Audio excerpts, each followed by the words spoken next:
Hi, this is Corey McCarthy, and welcome to a new episode of Fit, Formidable, and Fantastic. That's right. Go F yourself, and happy Friday. In this episode, I'm doing the follow-up to the episode that I had done last week, in which I had done a video about the top muscle groups on the male body as voted by women.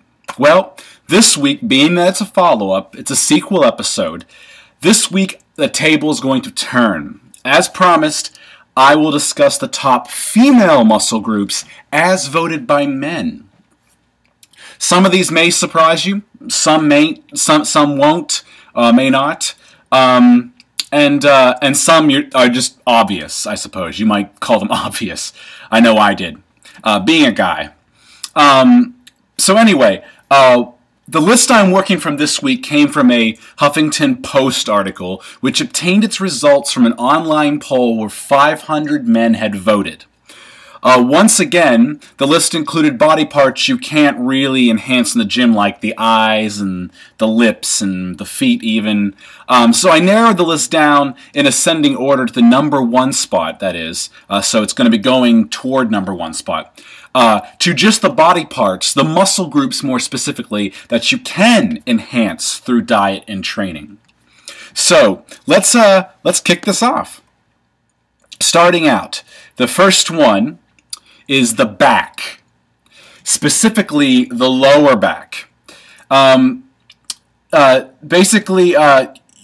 get a nice and developed back, you want to hit it from a variety of angles and grip positions. You don't just want to row, but you also want to do pull downs or pull yourself up through gravity. According to Brett Contreras, who's a certified strength and conditioning specialist, as well as a PhD candidate in sports science, the best damn back exercises based on EMG studies for activation are the pull-up, be it a wide grip with overhand or chin-style reverse grip or even a neutral grip. But bear in mind that the wider grip will hit more of your upper lats, whereas the reverse grip and the neutral grip will target more of that lower lat, the lower wings of your lats, basically. So anyway, that's that. So you want to do pull-ups. You could do pull-downs, but there's nothing quite like the strength and functional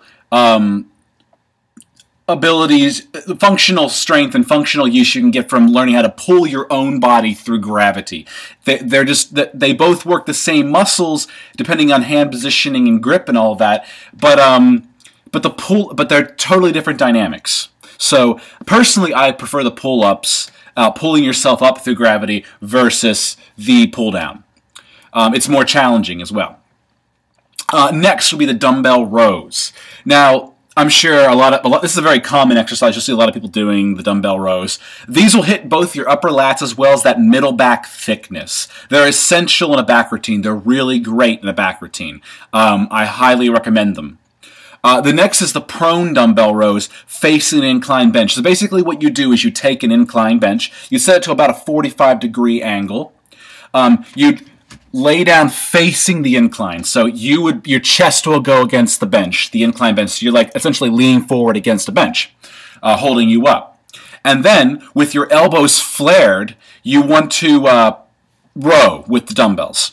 So it's a prone dumbbell row with your elbows flared, facing an incline bench. This will hit your middle back thickness hard. The whole region of your traps, the lower traps, and the middle back region, it's going to hit it hard and give you that thickness.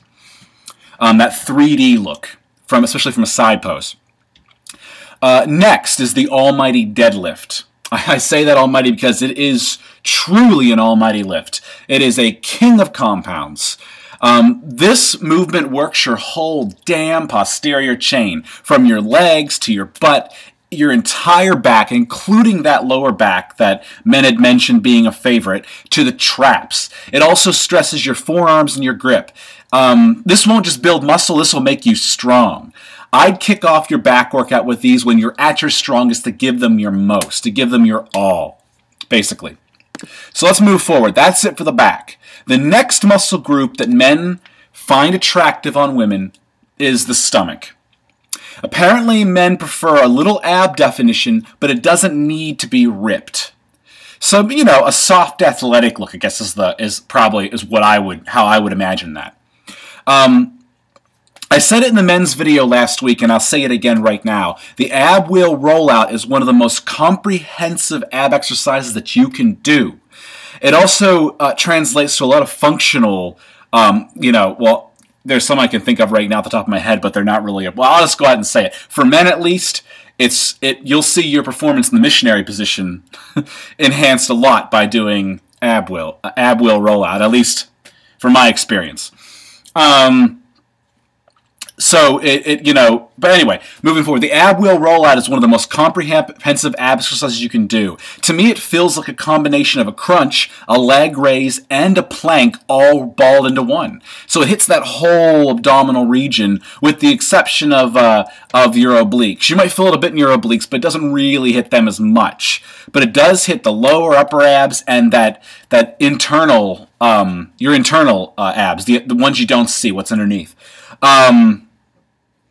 So anyway, that's a great move. It's more bang for your buck. I totally recommend that. As I explained in the men's video, I got an ab wheel for like $5 to $10 at a TJ Maxx. I got it pretty cheap. You can find them pretty cheap. You can use them in your home.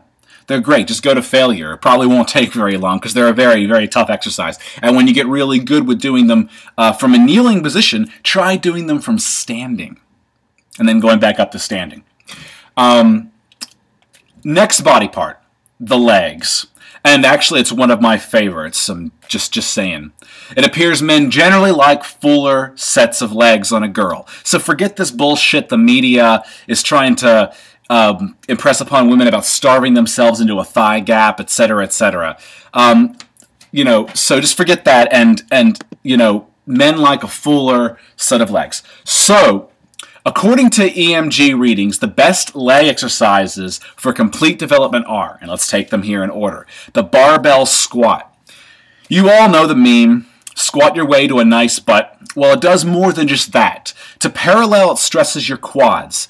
But as you descend below that into the burning depths of leg day hell, you begin to activate your glutes and your hamstrings a lot more. So it's just a great exercise to include. Like the deadlift is a king exercise. You want to put that in there right from the starting line on your leg day. With the exception of perhaps if you do some like pre-exhaust work, like some leg extensions to warm up those quads before jumping into the squats. Anyway, moving forward, the next exercise, the hack squat. Most gyms have the hack squat machine. If you don't have access to something like that, or you can't do the old school traditional hack squat holding the barbell behind you, if it's a little awkward for you, a good front squat will suffice. Now, the hack squat is primarily a quadriceps movement. EMGs ping it to be about 120% activation of the quads. But depending on depth and foot placement, you will also activate the glutes and the hamstrings with this movement as well. So it's a really good leg exercise to include. I would do the squat first and then do hack squats next. I follow up with them. Moving forward, the leg curls. This is a hamstring isolation movement. Think of your hamstrings a lot like the biceps of your legs, basically. You want to do these strict and squeeze them as you would the bicep curls at the peak contraction.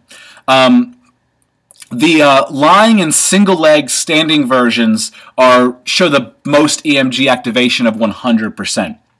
So perhaps alternate with those or do them both in the same workout if you can handle the volume. Moving forward, finally your calves. Now, what leg routine is complete without having some calf work? Because the calves are indeed part of your legs. They've already been exhausted a bit from some of the squatting and pressing movements. So why not finish them off with some isolations?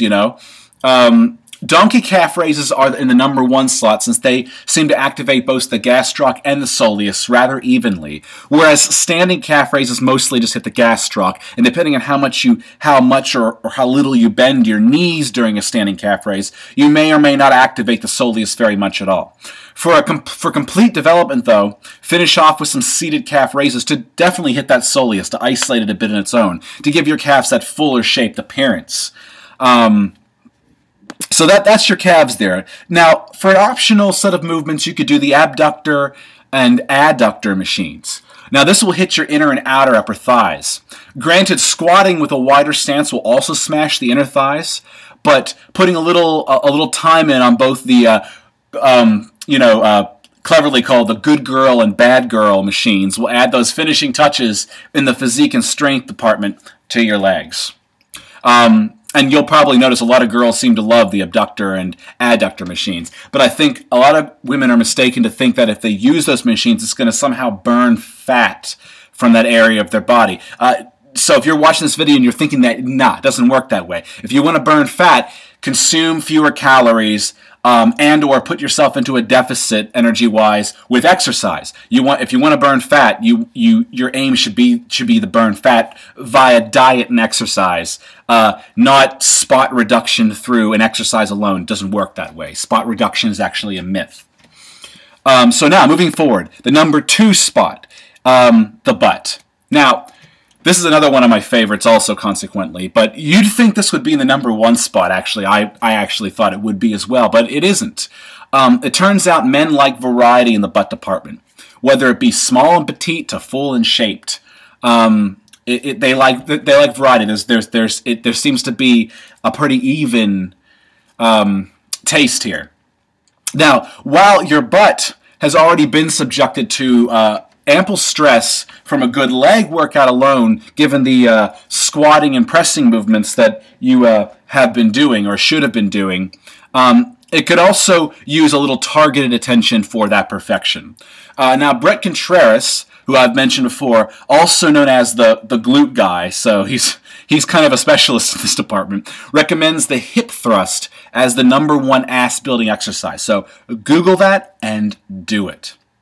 Now, let's move forward to the number 1 spot on the female body as rated by men, and that would be the chest.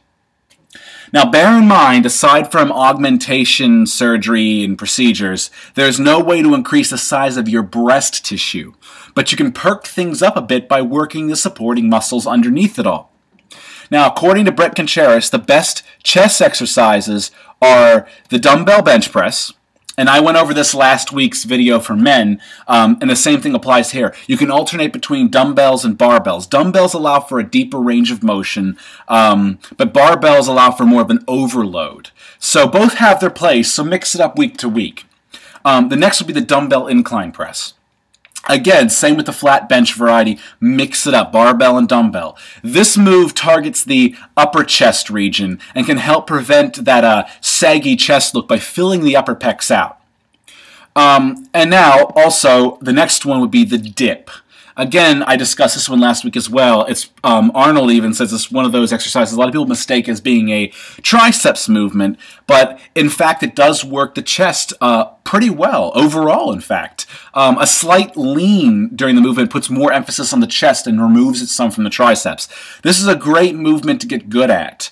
It's a very functional, athletic movement. Start with your body weight and work up to added weight once you can get more than 12 to 15 solid reps with body weight alone. So some of you might be saying, and with the pull-ups I had mentioned earlier, some of you might be saying, well, I can't even do 1. Well, work on that. If you can't do 1, work on that. Get it to the point where you can do more than 1, then more than that, and more than that. Keep working on it.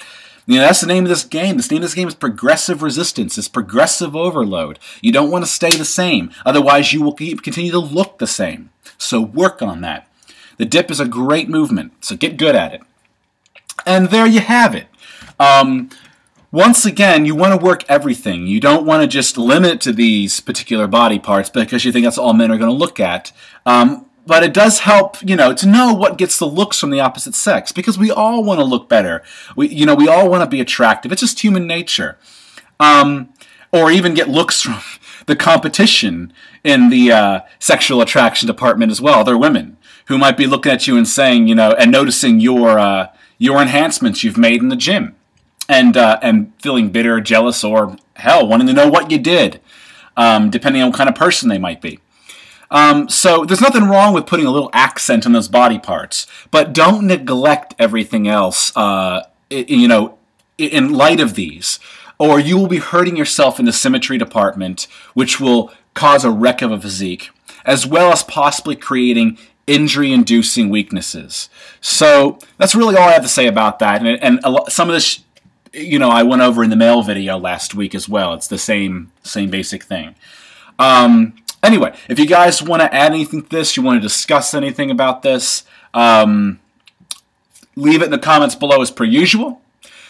I hope you all have a good weekend, and I will have a regularly scheduled episode up on Monday.